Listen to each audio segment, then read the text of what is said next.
Hello, my name is Michael Fay, and I'd like to present to you today the factors affecting the value and price of your Morgan silver dollars. This talk is tailored more to the beginner or intermediate collector or investor, and really not to an advanced Morgan dollar dealer or collector. Just so you know, my credentials, who I am, I'm a former American Numismatic Association governor. That was back in 2007. A former president of the New Society of Silver Dollar Collectors. I'm currently the senior instructor for Morgan Silver Dollars at the A&A Summer Seminar. I've co-authored a book with Jeff Oxman called The Top 100 Morgan Dollar Varieties, the VAM Keys, picture of which you can see to the right. That was back in 1997. I'm an author of A Decade of Top 100 Insights, another book, which was a compilation of 10 years of quarterly reports from myself and luminaries on Morgan dollars in the numismatic marketplace. All the information from our experience. I've also authored the complete guide to pricing your Morgan silver dollars. We'll talk about that a little bit later. And I'm currently displaying Morgan silver dollars at the A&A Museum in Colorado Springs for the past 5 years. If you want to learn a little bit more about me, you can go to my website at rcicoins.com and click on my name. So today we're going to be talking about silver dollars in general, and I want to introduce you on the left to the Morgan silver dollar obverse, and on the right to the Morgan silver dollar reverse. These are the coins that we're going to be talking about, and this is what they look like.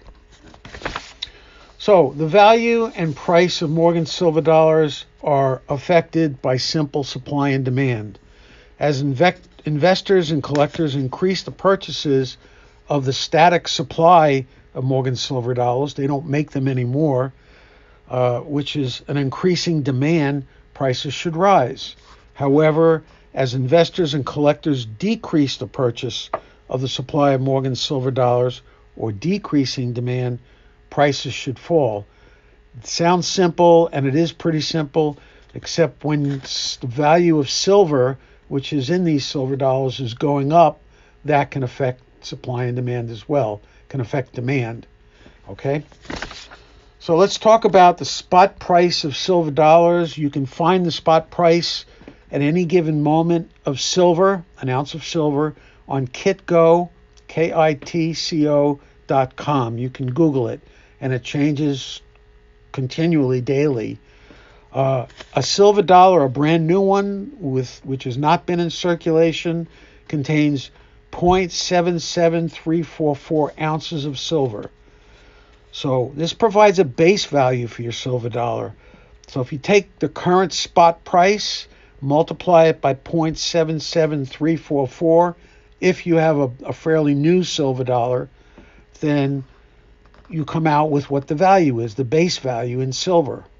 For example, at $30 spot, a new Morgan silver dollar would have $23.20 in silver.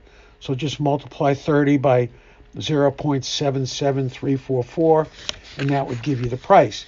However, your silver dollars might be more circulated, might have a little bit less silver in them. Okay, let's take a look at the next slide.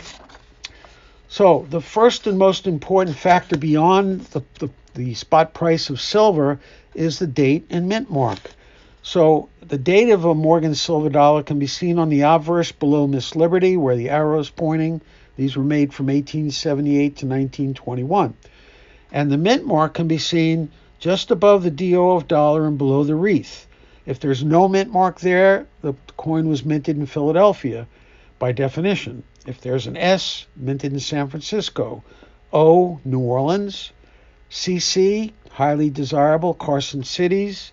And in 1921 only, there's either a D or an S or no mint mark, but the D's stand for Denver. So you want to know what the date and mint mark is. The next most important factor that you have to consider is grade. And the best analogy I can give you is a brand new car might be $40,000, but an old jalopy on its last legs might be $50 or $100 or somewhere in that neighborhood. Same with coins. Coins that are very heavily worn have a lower value than coins that are brand new, mint state coins. This chart shows a scale, the Sheldon scale. Coins are graded from 1 to 70, where 1 to 58 represents circulated coins, and 60 to 70 represents mint state coins. So if you look at the good 6 coin, the number 6, you see a lot of wear on the coin, a lot of detail is worn off. It's nice and evenly dirty. Never clean your coins, whatever you do, because this is a nice original coin. And then as you go up the scale, all the way up to 40, on the scale of 1 to 70, EF is extremely fine 40. You see much more hair detail. Coin will look cleaner. You might see a little bit of luster in the fields of the coin. Then moving on to mint state 60, the lowest grade of mint state. This is a coin that's mint state. It's never been in circulation, but it might have a lot of contact marks on it from coins banging around on a stagecoach. For example, where coins were in a 1,000 coin bag and it was put on a stagecoach and they bounced around in the late 1800s. And then all the way to MS65, which is considered a gem grade, and you virtually see only a few very, very tiny marks, 2 or 3 at the most, maybe that's it. And very clean looking coin, well struck, high luster, and the coin is just a gem looking coin. Now, there are coins, Morgan dollars, which are graded to MS68. I'm not sure if there are any 69s. 70 would be a perfect coin. There are none of those. And so it's very rare to find a 68 or a 69, extremely rare. Normally, top end 67. Every once in a while, an 8 will come up. But bottom line is, you'd be lucky to have an MS65, a gem coin, in your collection. And that's if you've been very careful, or people who've handed it down to you over the last 100 plus years were extremely careful in preserving it and not causing any hairlines on the coin, which when you tilt and twirl in a light under radical angles would show up as hairlines or very light scratches, and any contact marks that may have occurred from coin to coin. So experience is absolutely necessary in grading. Ken Brissett, who was the editor of the official Red Book, which is a guidebook of United States coins, once said grading is easy. And for a lot of dealers, it is easy. You need a good loupe. I use a 10x Bosch and Loam or Hastings triplet. Triplet reduces distortion at the edges. A good light source. I use a halogen light.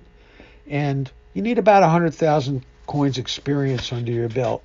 Now, I'm paraphrasing, but he was basically saying it's easy if you have the experience. So I'm trying to explain to you that when you first look at these things, you really don't have a basis. But if you've seen a lot of these coins, then you can easily or more easily grade them. Okay, so the first consideration beyond that is your coin a proof, a pattern, or a specimen? If you look on the left, this is an example of a proof coin. It's extremely well struck, much heavier pressure than business strikes. It's got squared away rims. The rims are a little bit different, excuse me, than normal silver dollars. Highly polished mirrors in the fields around the coin. You can actually see your face in those mirrors. Those are proof coins, and they're scarce, and they're in the thousands of dollars to start. You normally don't see them circulated, or some did get into circulation, but they would normally look like a brand new silver dollar in its highest preservation, peak of preservation. To the right, I'm showing a pattern coin. These are coins that were disseminated to Congress before the strikings actually took place. This was particularly in 1878 when the first Morgans were struck. These patterns, this particular one is made of copper. You don't really see copper silver dollars in circulation. And they're very rare and they're very valuable. But there's a whole book on these things. a book by Judd or Q. David Bowers produced a book, a whole separate book. There are not an awful lot of patterns, but if you do have a pattern, it would be extremely rare and would be worth in the thousands of dollars. So you need to get information. Now, this is not to be confused with deep mirror proof likes and proof likes. These are coins that mimic a proof coin, and there are many of those out there. These are coins that, if they have mirrors that you can see yourself in the coin, both obverse and reverse. Sometimes you'll see one-sided proof likes or deep mirrors, and other times you'll see two-sided. But these coins are not proofs. Proofs have squared away rims, and again, if anything, hairlines from the tissue paper that was within the coin, or from abuse by somebody using a soft rag or something to polish the coin, which is definitely a bad thing to do. So that reduces the value tremendously. Next consideration, is your coin a rare VAM variety or clash die? So VAM stands for Van Allen Malice. It represents a book. We'll talk about it in a minute. But to give you an example, is an 1888 O VAM 4 Hot Lips. And you can see, if you look at the lips where the arrow's pointing, you'll see two sets of lips. You'll see a doubled nose, doubled chin. There are other features doubled, like the cotton bolls and leaves on the coin. And it's a variety. One set of obverse dies struck this coin. So they might have used 50 or 100 obverse dies to strike 1888 O's, but only one die was used to strike this coin. So it makes it much rarer than a regular 1888 O, which there may have been a mintage of in the millions, and this was just one die. Maybe it only struck 40,000 coins or so, or 50,000. So there's a book called The Top 100 Morgan Varieties, the VAM Keys, which I and Jeff Oxman wrote in 1997. We're up to the 4th edition. There's a picture of it in the center that presents all the premium rare die varieties, the top 100 of them, the most desirable ones to have.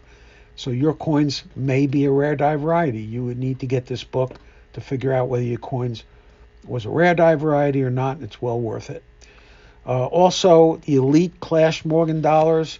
When Morgan dollars are struck together without a coin in between, without a planchet in between, the reverse die imparts information to the obverse die imparts information to the reverse, and you get these markings on a coin, these lines that are illustrated in this book on particular dates and mint marks that tell you whether you have a premium variety clashed Morgan dollar or not. So again, this gets pretty advanced. You need books to figure them out. Your next consideration is, does your coin have special provenance? Was it struck in a hoard? Did it come from a famous collector? Some examples of these would be Eliasberg, Norweb, Redfield. There's a Redfield hoard. There was a Ted Binion hoard from the Horseshoe Casino in Las Vegas, a Fitzgerald hoard that was released, all these in the last decade or so, or a Government Services Administration hoard coin. These were in the 1980s, released in the 1980s and beyond by the U.S. government and sold to collectors. An example might be on the left, you see a hard pack or hard plastic pack of an uncirculated Carson City silver dollar. Now, Carson Cities are very desirable. They typically have low mintages. They remind people of the Wild Wild West, and they're very desired coins. So Carson City is a good mint mark to find on a coin. On the right, there's a Philadelphia coin. It's a XF45, extremely fine 45, in a soft pack, which is a poly bag or a plyo bag with this little medallion saying GSA inside. These are sealed. But this particular coin is a rare, very rare die variety, and the only one known in a GSA pack. It's in my collection. It's a very valuable coin, and maybe 10,000 or more. So the next consideration is your coin an error coin. Now, These include three types of errors: planchet errors, die errors, which also include varieties in Leroy's Comprehensive Catalog and Encyclopedia, or striking errors. And these are all pictured in the big VAM book, which I'll show you a picture of in a second. But the planchet errors include occluded gases, laminations, clip planchets, impure metal streaks, split planchets with pictures, and die varieties. There's a very extensive listing of those. And then finally, striking errors. Now, some of these are minor errors, and some of these are massive errors that are worth a fortune. Of the ones that are worth a fortune, broad strikes, multiple strikes, capped or brockage dies, and so on and so forth. Again, these are pictured in the big VAM encyclopedia. On this next slide, you can see what it looks like. And this is the 4th edition. If you're going to buy a copy, you don't want to get an earlier edition. This was good until 1991, the last publication, the 4th edition. These are available either on eBay.com or from Bob Paul at bobpaultnt@aol.com. Pictured to the left is a 50% off center and then a multiple stroke coin. These are extremely rare and extremely valuable, in the tens of thousands of dollars, should you have one in your collection. So it makes sense to buy this book and familiarize yourself with the pictures of what these things might look like. Alternatively, a lot of considerations here. It would be best to hire a professional if you have a lot of silver dollars. If you don't have a lot of silver dollars, maybe it wouldn't be good to hire a professional, but that's your call. Up-to-date value guides. There's retail buying and there's wholesale for selling. So if you were to go out and buy a coin, just like a grocery, you might pay retail. If you were to sell, you might sell wholesale. So in your case, if you're selling these silver dollars to a dealer, he or she needs to make money, so you'd be selling wholesale and not retail. The up-to-date value guides include Coin World, which is more retail, Numismatic News, which is a magazine that's also retail. But if you want to find more current prices, you can go to ebay.com. But the key here is to find coins in your own grade. Many new people make the same mistake of thinking their coins are Gem Mint State 67 coins, when in reality they might only be circulated coins. And so they might see a coin listed for $100,000 and think their coin is worth that, when in reality it might be worth $20 or $30. So for very high value coins, if for example you have an 1893S, which is a key date, or an 1889 CC, you'd want to go to heritage.com and look up auction prices realized. It's free to do that, and you could sign up for Heritage and then go to the auction prices realized site. And then finally, for $9.95 on Amazon Kindle, you can download my ebook on the complete virtual guide to pricing your silver dollars. And that expands on much of what we discussed here. This is what the book looks like. It gives you all sorts of examples and images and links, as well as an up-to-date value guide that you can get a closer idea to what your silver dollars are worth. So my motto is, knowledge is king. You should educate yourself. If you have any questions, you can contact me directly at fayms@aol.com, or go to the ANA website, look up an ANA dealer locally, and go speak to him or talk or call him, or bring your coins to him, to his shop. And I would ask you to subscribe to our YouTube channel for new talks that'll be coming out about other aspects of silver dollars. Thank you for your attention, and I hope you enjoy the presentation. Bye-bye.